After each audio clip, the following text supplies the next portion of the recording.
تعالي بس تعالي.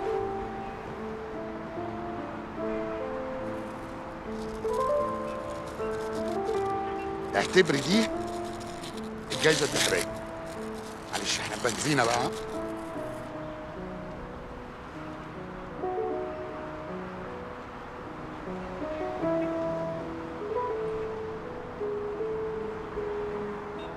مبروك عليكي.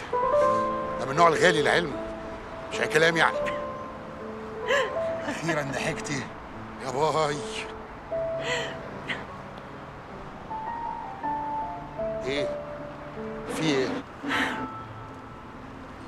هو انت ازاي انت وابراهيم صحاب؟ انا بحس ان انتوا مش شبه بعض خالص. هو لازم اصحابي يبقوا شبه بعض يعني؟ لا بس انتوا يعني شخصيتكوا غير بعض خالص. يمكن عشان كده هو في الكويت وانا في القاهره. ابراهيم مش عايزني احضر العرض، عايزني اسافر على طول. ايه ساكت ليه؟ مش عارف اقول لك ايه. قول لي ان هو غلطان واناني وان انا ابقى عبيطه لو سمعت كلامه. لا اقدر اقوله لك، ابراهيم ممكن يكون مدب شويه وصوته عالي، انما هو طيب. وهو بقى عشان طيب انا لازم اتخلى عن احلامي كلها؟ غاليه، انت عارفه كويس قوي ان انا ايا كان هقول ايه انت هتروحي الاختبار. مفيش داعي اقول رايي يعني، ملوش لازمه. هو انت ليه طول الوقت محسسني ان انت تعرفني من زمان مع ان احنا ما اتقابلناش غير كام مره؟ مش فاهم. يعني ليه طول الوقت بتحسسني ان انت فاهم انا هعمل ايه؟